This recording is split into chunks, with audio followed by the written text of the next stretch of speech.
At that time, Mahamate, the bodhisattva Mahasattva, said this to the Blessed One: "Pray, teach me about making an assertion and refuting it, so that I and other bodhisattvas, getting rid of the erroneous views that may arise from assertion and refutation, may at once realize supreme enlightenment. Having been enlightened, they would keep themselves away from the eternalistic assertions as well as from the nihilistic refutations, and leave your enlightenment eye unrefuted." Then the Blessed One again, understanding the request of Mahamate the Bodhisattva Mahasattva, recited this verse: "Assertions and refutations are not to be found in the mind only. The ignorant, who understand not that the mind is seen in the form of body, property, and abode, wander about with assertions and refutations."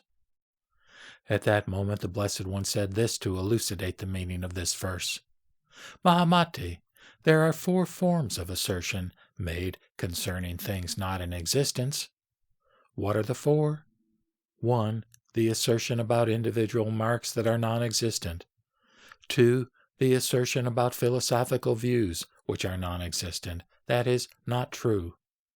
3. The assertion about a cause which is not existent. And 4. The assertion about objects that are non-existent. These, Mahamate, are the 4 assertions. Again, Mahamate, what is meant by the refutation? It means not examining properly, because of ignorance, any assertions based on errors. This, Mahamate, is what characterizes assertion and refutation. Further, Mahamate, what are the characteristics of the assertion made about individual marks that have no existence? It concerns the marks of individuality and generality in the skandhas, dhatus, and ayatanas, which do not really exist. But taking them for realities and getting attached to them, a man may affirm that they are just so and not otherwise. This, Mahamate, characterizes the assertion of individual marks which are non-existent.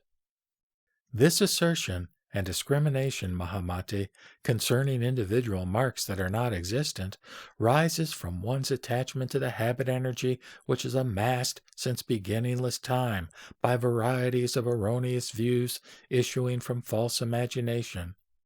This, Mahamate, characterizes the assertion of individual marks which are non-existent.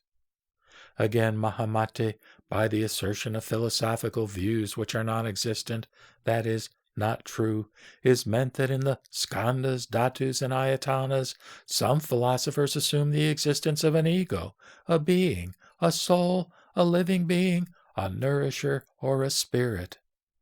This is said, Mahamate, to be the assertion of some philosophical views which are non-existent, that is, not true. Again, Mahamate, by the assertion of a cause that is non-existent is meant that some philosophers assume the causeless birth of a first vijnana, which later comes to have a Maya-like non-existence. That is to say, the originally unborn vijnana begins to function under the conditions of I, form, light, and memory. The functioning goes on for a while and then ceases. This, Mahamate, is the assertion of a cause that is non-existent. Again, Mahamate, the assertion about objects that are non-existent is an assertion arising from the attachment to such non-working existences as space, cessation, and nirvana. These, Mahamate, are neither existent nor non-existent. For all things are devoid of the alternatives of being and non-being, and are to be known, Mahamate, as the horns of a hare, a horse, or a camel, or like a hairnet.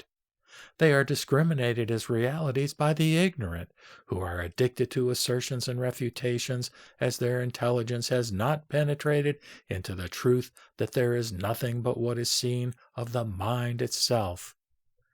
It is otherwise with the wise. This, Mahamate, is the characteristic point of the assertion about objects which are non-existent. For this reason, Mahamate, one should avoid the views, based on assertion and refutation.